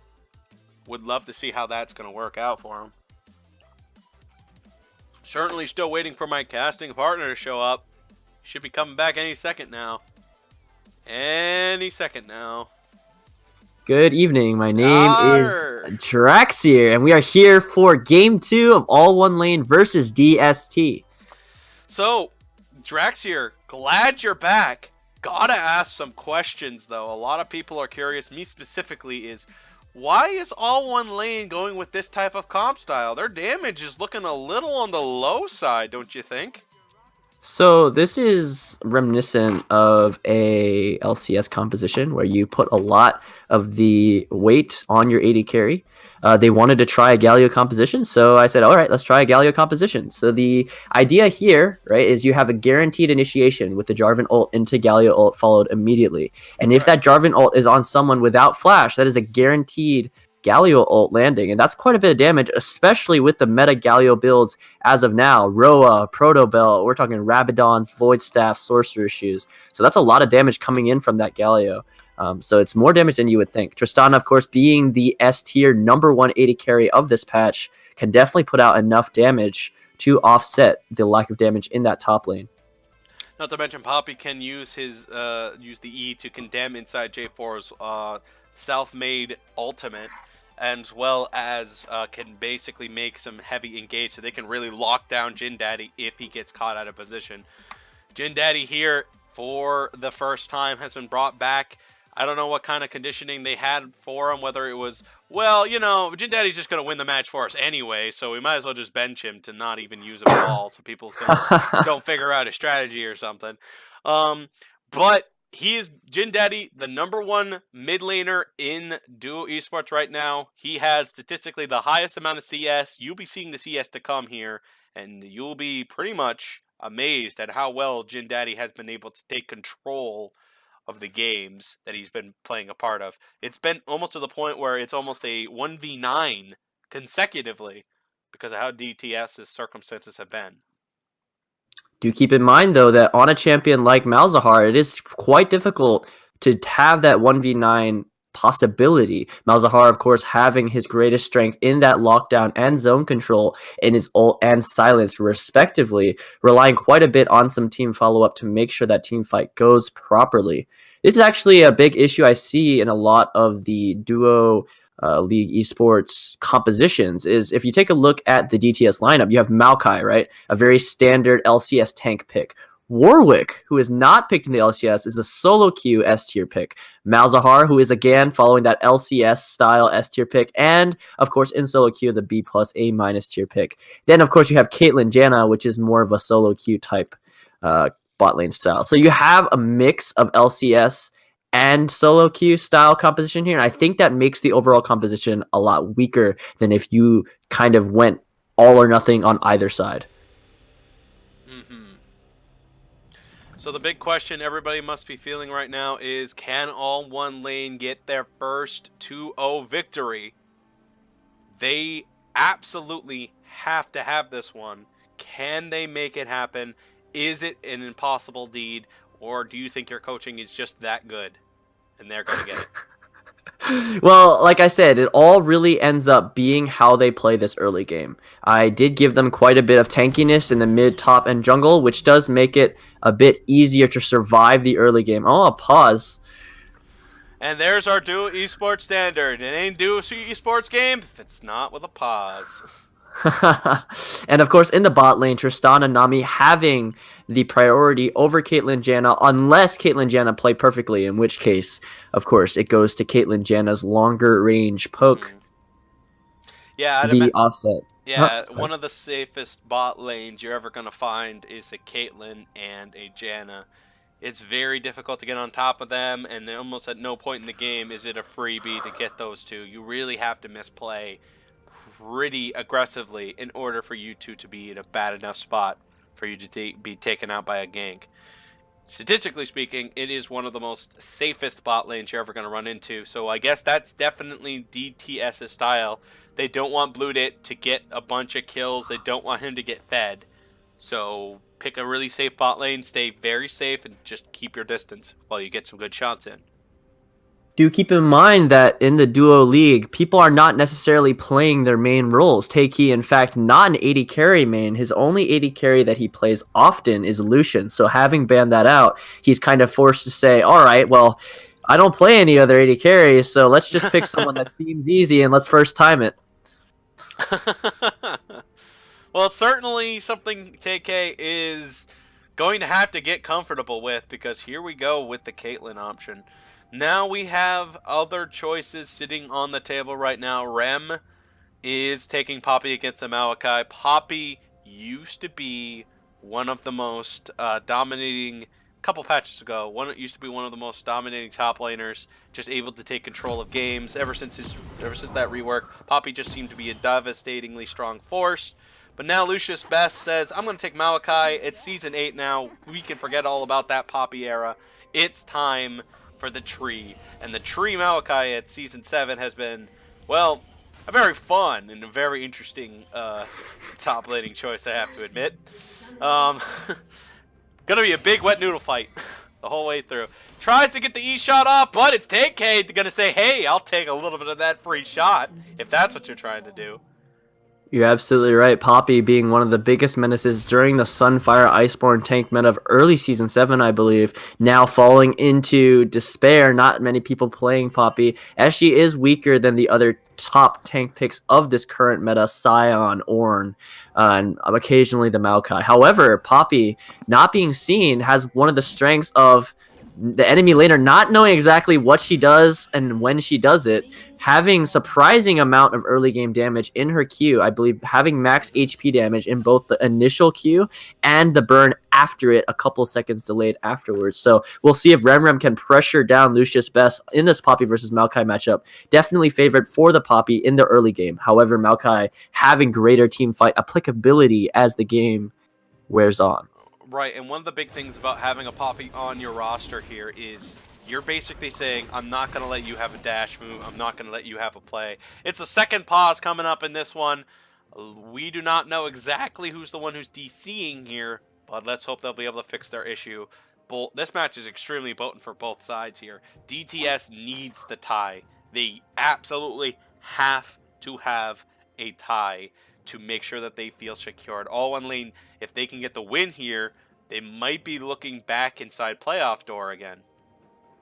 Absolutely. And really, the big person to watch this game is Dub XI on the Warwick. He has all the power in his hands to make plays, looking for the kill on the Poppy. Of course, his Q and ult not being stopped by Poppy's W. So, very easy kills there if they lock the Poppy down for long enough. However, keep in mind that Poppy has more resistances as she gets lower and lower HP. I believe it's at 50% HP. She doubles her resistances from her W. So, quite hard to kill, and if Jarvan shows up, that's definitely a no-go there. Another thing that's also really important, big eyes are on Jin Daddy, who has not been with this team in a few weeks now. I am very curious to see if Jin Daddy will be the person that can make this lane one. Kid of Fire has been waiting his very long opportunity to take on Jin Daddy, so he's extremely excited to know what makes Jin Daddy so good, what makes his farming so easy, and what makes everything work for this kid. He's going with the minion dematerializer and a Zhonya's. So this guy really does not want to get locked down. He's expecting it to happen a lot, and he's thinking it will not happen a lot. A friend of mine and I have this inside joke where we call the inspiration tree the junkyard build, because at the beginning of the game you can have 4 or 5 items just off the bat. Yeah, Which is funny. yeah. Definitely, let's talk a little bit about the Malzahar versus Galio matchup while we're in this pause. Galio definitely being a melee champion, having the shorter end of the stick. However, Galio being a very strong pick this patch, especially with Aftershock, taking no damage during the taunt and no damage after the taunt while that Aftershock wears on. So the key here is for Jin Daddy to look for those trades while Kid is focused on the farm. And slowly, hopefully, Jin Daddy can get a farm advantage. It is extremely difficult to kill a Galio in lane. Having that natural magic shield, of course, and the innate tankiness of that melee champion there, and the resolve tree to boot, going to make it very difficult to kill the Galio. However, at level 6, we definitely have to keep an eye on the Warwick and Malzahar, as that is over 5 seconds of lockdown between the Malzahar ult and the Warwick ult, and then the Warwick E afterwards combined. Mm-hmm. Now, we still have no idea what's going on with the pause going on so far. No idea. Could you check the chat to see who was the one who made the pause? Absolutely. Going to be very important to know, statistically speaking, because each team has only 10 minutes of their respective pause time before they are requested to unpause the game. And if they will not do so by another 5 minutes after that, it is an automatic victory for their opposing opponent. So please Let's go check. Yep. So Drax heading over, checking with the teams on who's making the pause and what's going on. All right, they're back. They're coming. Okay, good. They're here. Fantastic news. Okay. Okay. Let's talk a little bit about the bot lane here. Like you said, Kate Janna being one of the most safe lanes. However, Tristana being the number 1 AD carry. And Nami sporting that Ignite. Airy being very strong in that lane. Let's see if Blue and Sushi can punish misposition errors from the Janna Caitlyn of the DTS side. Right. In this situation here, it will be Canadian champion, I think, only a second behind Warwick, as he will be able to take that wolf camp. So pressure so far seems to be pretty much equal. Rem is going to try everything in his power to get Lucius Best off of his game. Lucius Best certainly still getting accustomed to teamwork, as he has been so far unable to utilize his TP efficiently. Do you think that's going to come into play again for Game 2? It may or it may not. Lucius Best was on Trundle last game, which may have incentivized him to be a bit more selfish with his summoner spells, being on that split push 1v1 champion. Now that he is on Maokai, which doesn't have a ton of kill pressure on really anyone, he may save that TP for more team application. Warwick coming up in this top lane, level 2. Rem's going to get wedged in. It's going to be some heavy lockdown. He will get the stun onto Maokai. Gets a nice Q to land. Jarvan's coming. Jarvan's here. Canadian in the position. He's going to try for the lockdown. Flashes away, and double get out of that one. Rem will not have that lockdown at the time. Good job by a Canadian, realizing that is a force flash that he just made onto Warwick. Warwick will not have that until level 6 around that time. Meanwhile, looks like Jin Daddy's farm game has started to turn around onto Kid of Fire, as he's starting to now utilize that minion dematerializer. Look at Canadian Champ pressuring this blue buff. Let's see if the response from Jin Daddy and Lucius is there. EQ burn for Jarvan. That's all of his spells. Jin Daddy moving. Nope. He's not moving. Deciding to farm instead. No response from either laner. Is this buff just going to go to Canadian?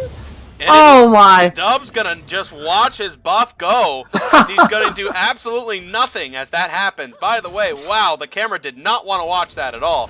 J4 still in the area as he's right now looking at Warwick taking the Gromp camp. No mana on this one. He will he will smite it to make sure Canadian Champ does not steal that. And Canadian Champ looking to go for a gank topside. Malachi's now realizing that J4 is on his way back up.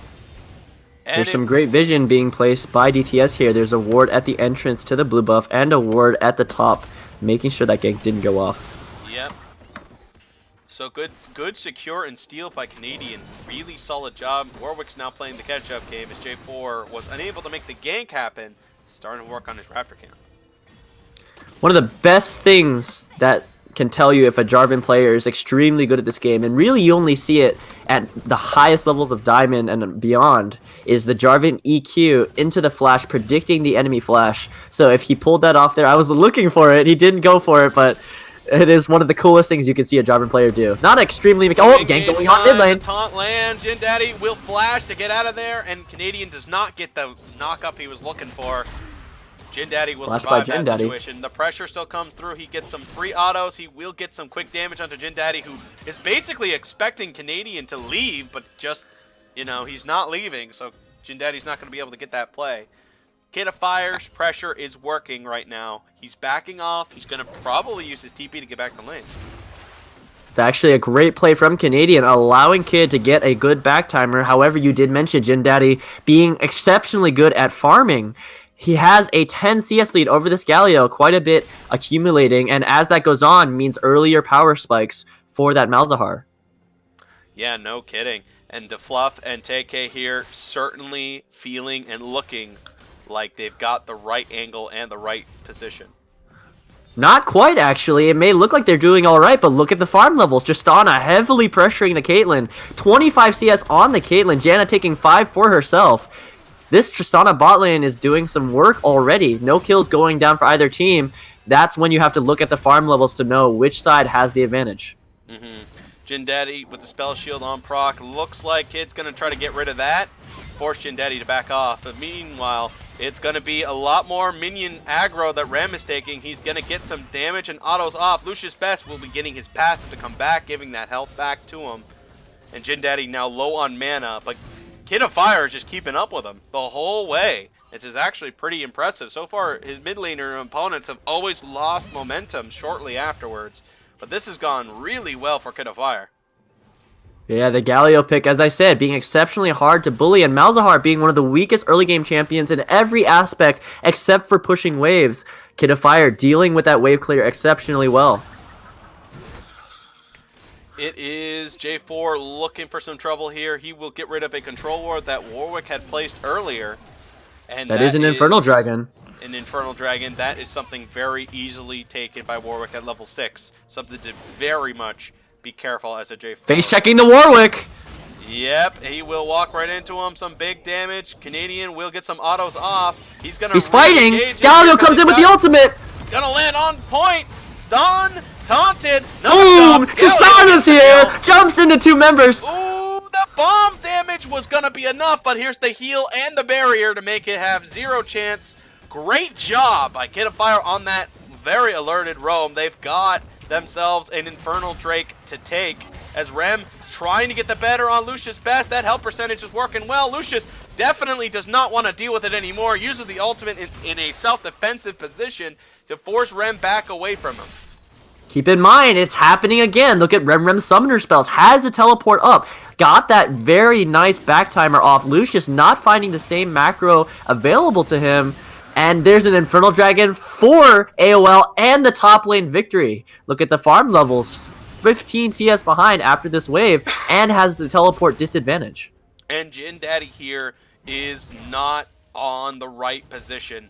He's not getting his control of the wave the way he wants to, and he realizing this, so he's playing as far back as he needs to really prevent Canadian from having even the slimmest of chances to making that engaging play. And the best part about it, Kitafire can easily proc that spell shield because he can just hit the Q at such a great range. There's just no way Jin Daddy can easily avoid it. Absolutely. Let's take a look at the junglers here. That's 1 assist on the Jarvan 001 and 13 CS ahead, which is about 4 camps. Doing quite well for himself. Every lane currently winning for AOL, and with this composition, they can definitely do well in the mid game. And if they get enough of a lead, this composition actually runs away with it completely. There is no way to avoid the Jarvan EQR into the Galio R. In theory, and exactly what you and Kitafire are exactly hoping and waiting for to see if that does come about. Let's see if that's exactly going to be the play that will work out for him. It's only a single kill lead at this time, and Jin Daddy is the wild card in this one. He has been Jin Daddy's looking for it. The solo kill. Kitafire at the kill threshold, approaching it quickly. Jin Daddy's looking for just a couple more abilities of poke, and Kitafire will go down. Let's see what happens. Kitafire, Justice punches in. Ooh, it's a engage onto Jin Daddy here. The ultimate to throw one out. Dub is going to try to get one more. It's going to be a knock into the wall. Dub gets taken out by Poppy. Wow, oh 2 things Rem is still happening alive. at once. Lucius Rem is fighting the Maokai. He's under tower. Speaking under tower, it looks like in the mid side right now, Canadian's trying to make that quick damage to come through. Jin Daddy's almost dead. This will be the first time he's gone down in lane. No, he is not going to go down. Not enough mana. Oh, he was so close for the first gank to actually ever kill him in lane, and he almost went down. Wow, it was close. Very like close. I said, that Jarvan ultimate's greatest power is not ulting someone with flash. It's ulting someone without it. If he held that ultimate until the Malzahar had flash, that would have been a free kill. But that slight mechanical misplay, not getting the kill onto Jin Daddy. Yep, and Lucius Best just wasn't in a position to make that play either. At the time that it happened, he just was trying to get the wave to shove in, so it looked like Dub was isolated. Costly mistake has now put Poppy ahead of Maokai here by 300 gold. Massive mechanical misplays on both sides of the junglers. However, one turns out way worse than the other. Warwick coming in here. Teleport's coming in the bot lane. Lock up on Fluff. Fluff goes Slammed down into the wall. Poppy does get the condemned down and slams them in. That's a bot lane that gets bursted. And AllOneLane's momentum starting to really rock the house. 5-man bot lane, one of the most classic LCS maneuvers, not pulled off exactly correctly. Oh, he tried to go to the placement. There comes the ultimate. The tower dive. But it's a tower dive, and it's a well-placed Q. And Rem has managed to make that play work. Galio's in position for the rotation. He's trying to stop that inevitable play. Kitafire not taking a lot thanks to that magic resist he's got. And it will be AllOneLane with an 0-5 lead against DTS. Infernal Dragon, first tower blood, everything is AOL's pace right now. Need to keep an eye on this Malzahar, though. He did get his Rod of Ages, has that item spike. Perhaps can look for a pick of some sort in this mid lane. Warwick already moving towards there. AllOneLane certainly looking like a playoff team right now. They're definitely showing every single set of coordination and communication. They are feeling absolutely fantastic. As Dub, who was doing pretty well in Game 1, is certainly having a much larger struggle in Game 2, as almost every decision he's made has either backfired against him or has gotten him into a worser position that has not made it easy. Take a look at the state of the map. AOL, I don't want to rub my own neck here, but we actually had a 6-hour coaching session yesterday where I detailed early game macro, and they have pulled it off exceptionally well. Look at Jarvan hovering in the top side, Galio in the mid, lane swap executed by the top lane and bot lane. This is exactly how it should turn out, and more pressure will be put down on TssT because of this maneuver. Poppy looking for the mid lane gank. So what do you think? This today's your best day ever, or what?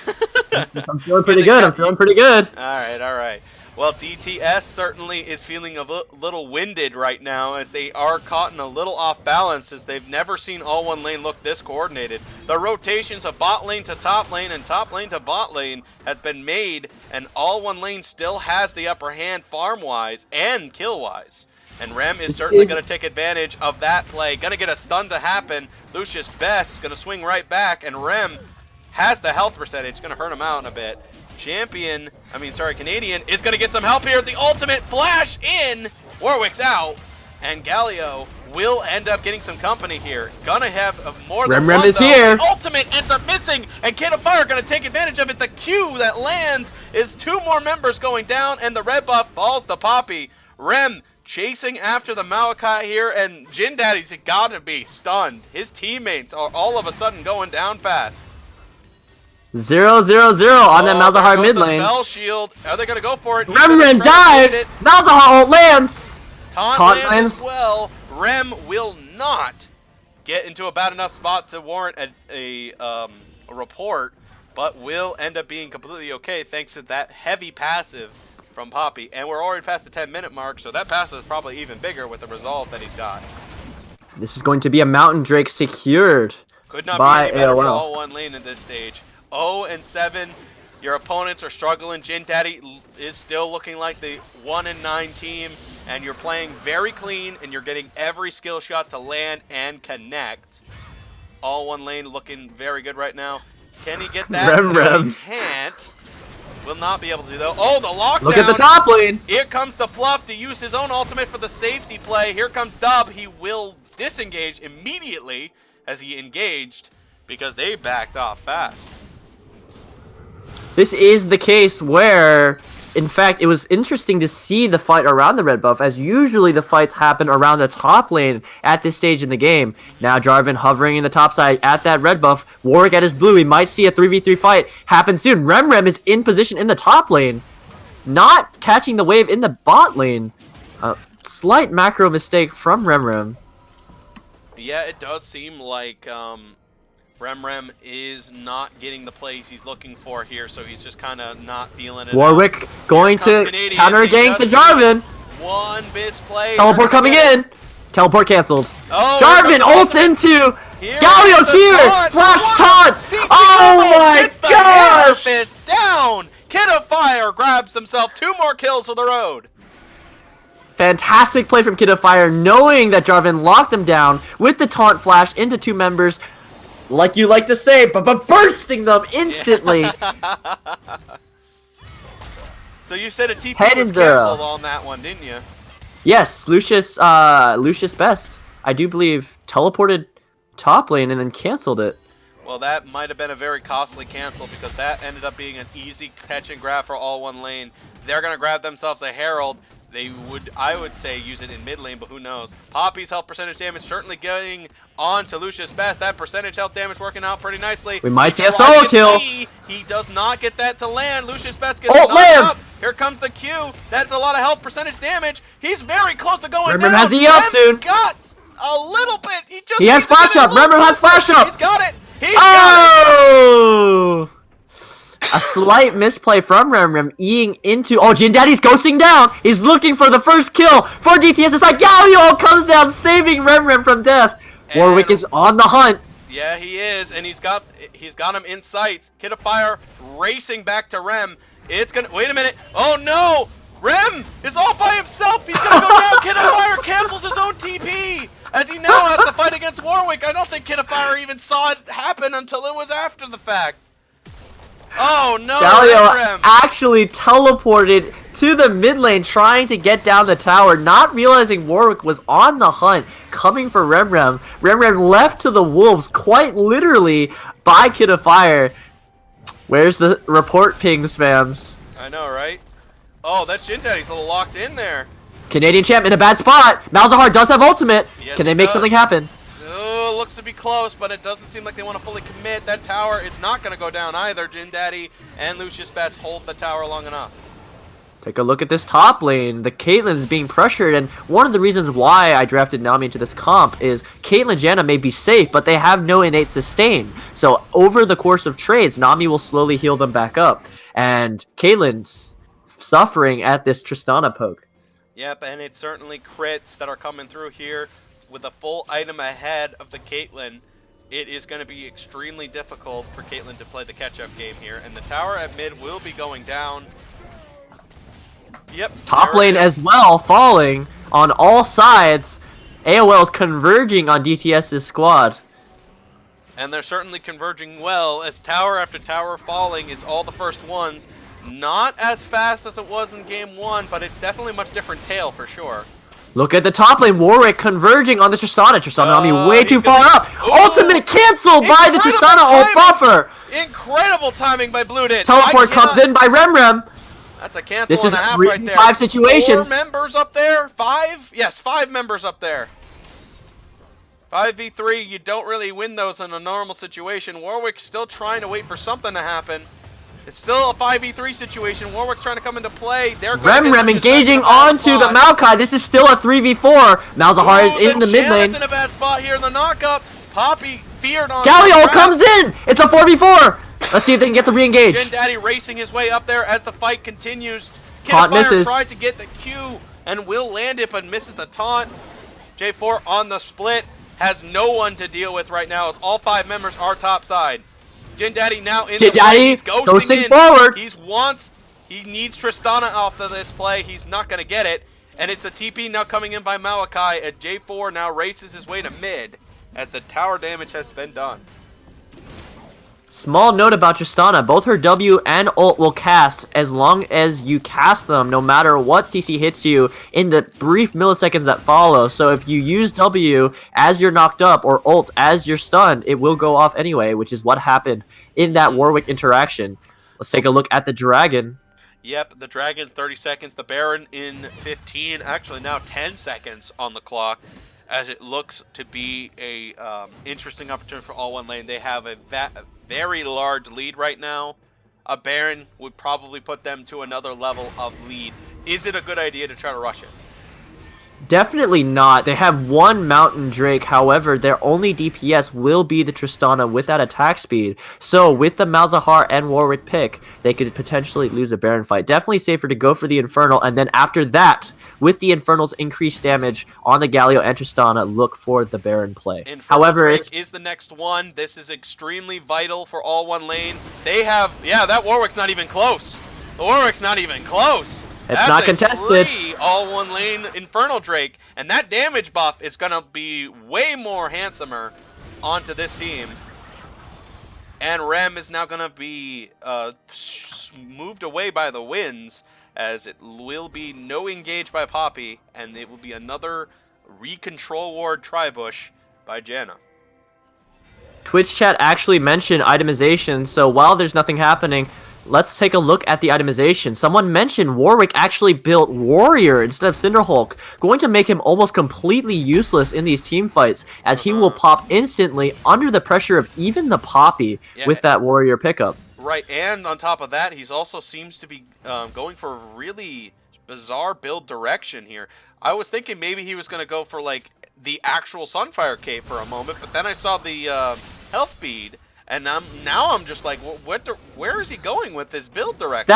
That health bead is actually from the beginning of the game, when you start Hunter's Machete and the health bead. He just never built it into Tiamat. Oh, they're starting the Baron. Galio's out of range of the ultimate for now. Rem is engaging. It will be him getting into gauge range, though, very soon. Canadian champion will have the burst. He will take the Baron. Warwick again doing absolutely nothing to try to steal that. And AllOneLane gets himself a free Baron to go with their Happy Meal.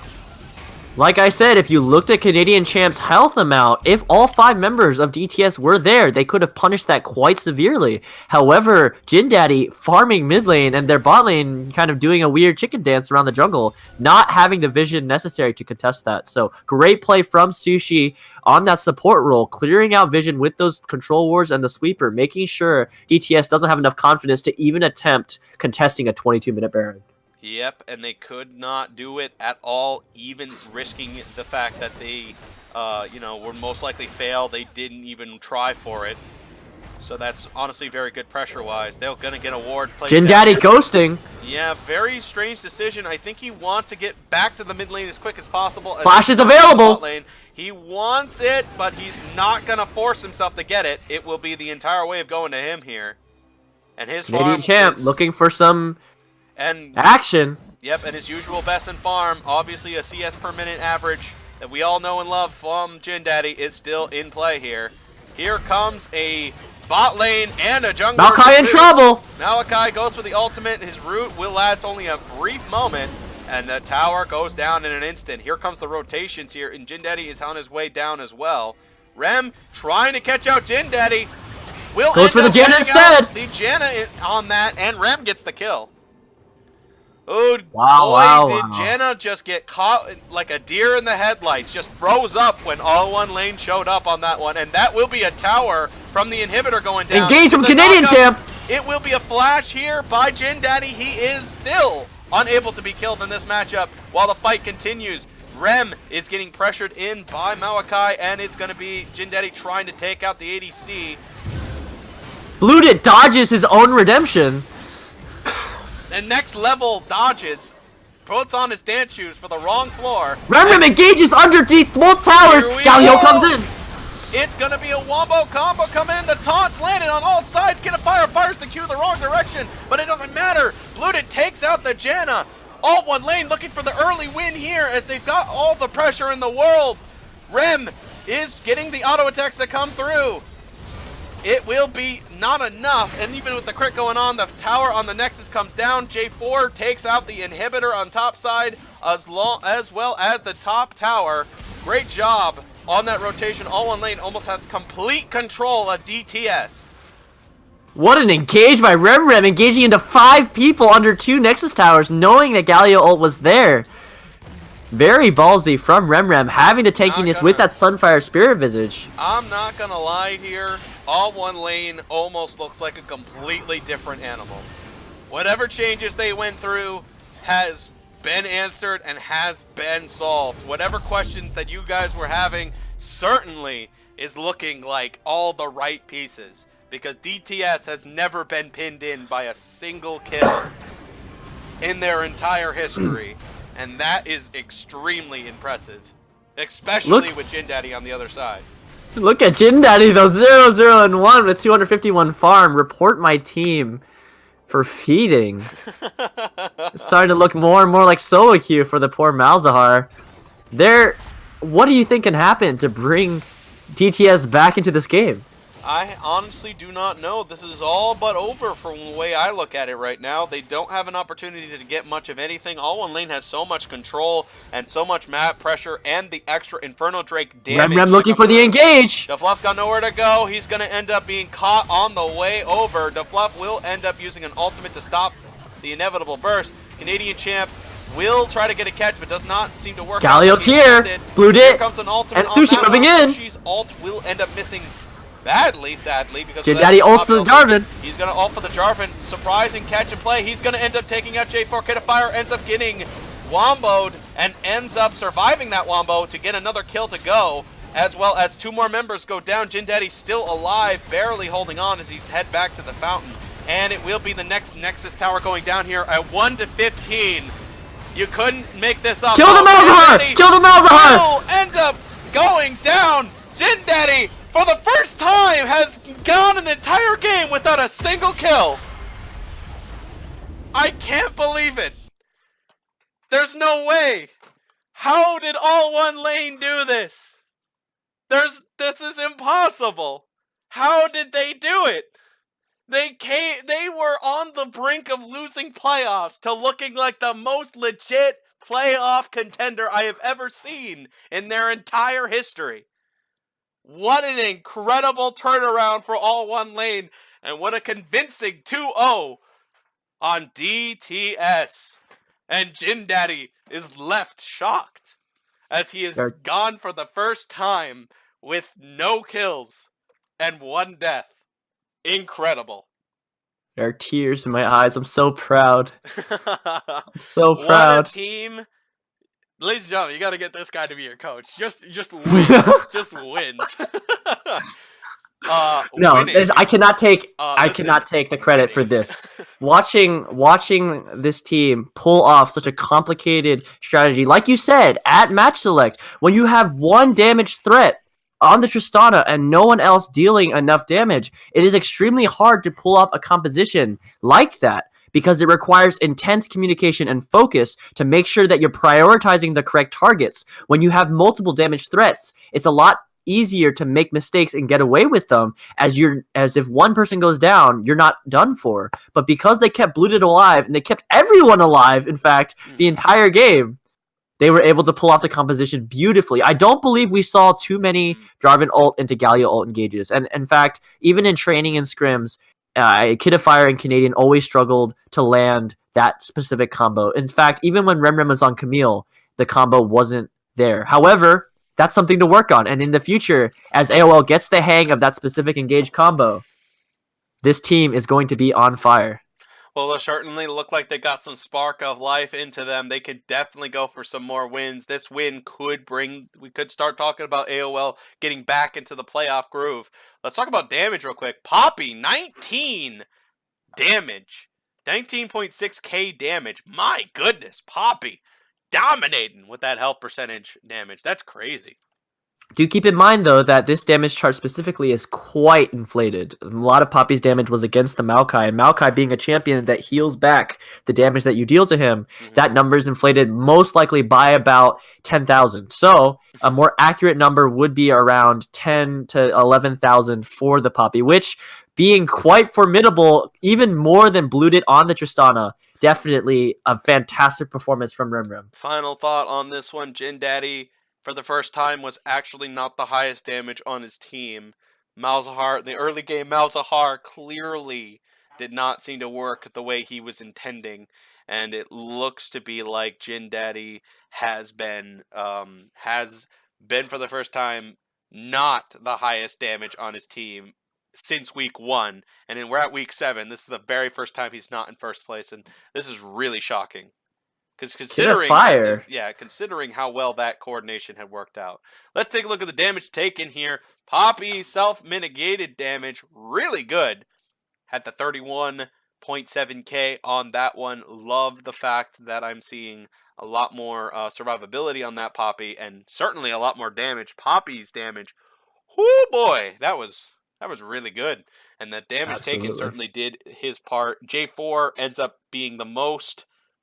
Actually, no, Warwick actually tanked the most damage, barely out-edging the J4, but Warwick certainly had a lot of bad luck there. Ultimates that were missed by centimeters, a little bit of too much commitment towards those ultimates, those plays. He was so close, just could not seem to get what he was going for, and it was very, very close, but just not there, and he was definitely getting, well, picked on a lot in this matchup for sure.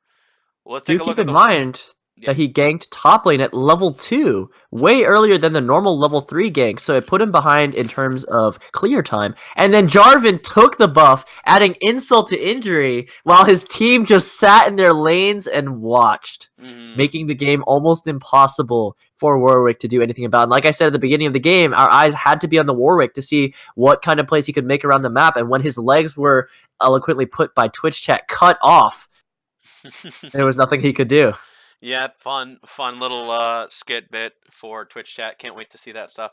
We will go on to the vision score and Ward's place here. Once again, we have a vision score higher than their opponent.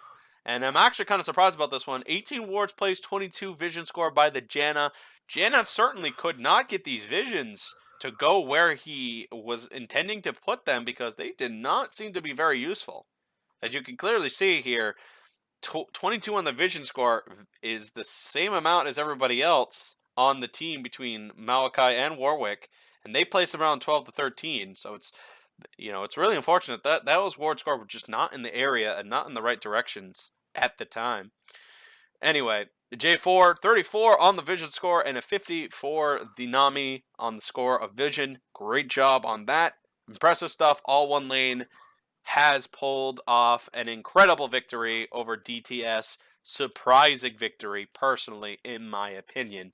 Was not expecting a 2-0 here, but There's another thing I wasn't really surprised. There's another thing I was a little surprised about. Little Rem, and I think Little Rem, in my opinion here, I think gets the standout player of the interview, in my opinion, of course. So, what do you personally think? Everybody did a really great job here. We have Bludit doing fantastic sushi, and Bludit seemed to finally really get that coordination that they really wanted, and they look like they also deserve a standout player. Honorable mention to that bot lane, though. They finally got their chemistry to work, and it looked beautiful in Game 2. But Absolutely, that Tristana jump into two members of DTS's bot lane, getting the double slow, forcing both flashes was fantastic from Bludit. Actually, I asked him to play Tristana, and he said, I'm not very comfortable on that champion. Well, he looked pretty comfortable on it this game. looked pretty comfortable indeed. But I have to agree with you. Remrem, I think, has to take the MVP for. I'm not gonna lie, Canadian champion is definitely a close second. We were almost talking. I was almost talking about him the entire match because he was just the go, engage, and it just seemed like he was just the guy. But that Cho'Gath in Game 1 was such a decidable factor. That damage from Little Rem in Game 2 was also really decidable too, and the pressure and the control and that great turning point that both Little Rem had in that clutch factor kind of just sways it a little bit for me. Canadian champ clearly would get the standout player, in my opinion. He would have gotten it, but Little Rem just seems to be that extra edge because of that amazing tower defense that he had against Warwick. So and one of the things I have to say, really quickly, about Canadian champ, just so we don't feel bad about not giving it to him, he plays exceptionally well when his team is ahead. But when his team is behind, I have to get out the belt because it doesn't look pretty. and so both of these games, the team did quite well. And so what I really want to see from him, to give him MVP, not only here but in my heart, is to see him pull a team back from defeat rather than pushing it forward. So, and from that factor alone, definitely have to give it to Rem. So are we going to pull him in, or how's this going to go? That's exactly what we're about to do, actually. Little Rem, let's get you in here, man, for your interview. Let's do this. Hey, Little Rem, can you chat? Hello? Hey, what's up? Congratulations, man. You have won the standout player of Duo Esports this week. Thank you. Man, gonna be honest with you, I was looking at that Poppy and I was like, I don't know. I think you could have saved this pick for later. You could have used this to bait in some dashes. You could have because Poppy's damage is not that great and all yada yada yada blah blah blah all that nonsense. But then Warwick dives you under tower, and then you just look at him and no, and you slam him right into the wall, and then you hit him with the Q, and then you survive the tower dive. Honestly, that was really impressive, but you ended up with the highest damage in that match. So, gotta ask, what's up? How do you feel? Your first time on AllOneLane, your first time being in this hot seat. What do you think? I want to say I felt really good about the series. The first game, I was super nervous, and being the shot caller, that actually caused us to almost throw the game. So it's definitely good for players like Spike2929 to step up on Vigar and get us that win, because then that second game was much smoother. I was a lot more comfortable. We were making the right calls. We weren't going too over-aggressive or too inconsistent in general. Mm-hmm. We really fixed most of our mistakes in Game 1. We had a few overextensions, and I think we're turning into a very solid team. I also would like to note, because I've heard a few times on Kidifier stepping down, he isn't doing it because of anything. He's doing it because he had some family stuff and has his trust in Spike. So it's not like he's stepping down for any other reason. But we found Spike. He's playing great. Well, I'm glad to hear that, because a lot of AllOneLane fans were definitely worried about Kidifier's circumstances for sure. Now they're confirmed. Looks like Kid is back in the hot seat, and my goodness, he's never looked any hotter in that seat. Got to say, final question, because we got to hurry up for the next game, which is going live very soon, ladies and gentlemen. We'll be prepared in about 5 minutes. Little Rem here. AllOneLane got their 2-0. First one they've gotten in a very long time over the season. What do you have to say about your impact? Do you feel like AllOneLane is now a different animal? Oh yeah, we're a totally different team for sure. Yeah, we played really well. I don't think we had any problems in lane. We shut down Jin Daddy, which apparently hasn't happened before. I'm pretty new, so I don't know. Yeah, But just for yeah, we're context, totally Jin Daddy has never gone a game without a kill, ever. yeah, and And he's never props gone to a the game kid with for one that. death. He's never had a negative KDA, ever. This is the first time that's ever happened. Very, very impressive stuff. Oh yeah, we had to kill him at the end there. You know we had to do it to him. I heard Drax, you gotta kill him! All right, Oh yeah, well, I was flashing for that before it even happened. Okay. We knew even if we had to dive down. So, thank you very much for this interview. Sorry it's so short, Yeah. but we've got Oh, another no game problem, for a situation. Thank you very much for being part of this interview. Yeah, and thank what an you. interesting game, and what a big turnaround for AllOneLane. Can't wait to see where they are in the standings. Ladies and gentlemen, Little Rem, top lane of AllOneLane here. First time. Congratulations, man. You're free to leave. Doors on the right. Thank you. Okay, let's go ahead and get ourselves ready for the next game to come. Ladies and gentlemen, love our numbers, love our subscribers, love our subs, loves our follows. Cannot wait to see if we've got more coming for the rest of the night. We've got one more game for you, and it'll be on in about, 5-10 minutes-ish, depending on how long that it takes. I'm Army Overlord. I was your play-by-play caster and your cameraman. Hey guys, I'm Drax here. I was your color commentator. And you'll be seeing him in the game to come. I, on the other hand, back behind the camera, is I will be replaced by Blaze since I'm still sick. And, well, not gonna lie to you, can't wait to take that break. See you guys in a small jiffy. Until then, gotta make some editorial changes and some remakes. See you guys soon enough. Thank you very much for watching. Good night, everybody. For now, as I will get the game going very soon.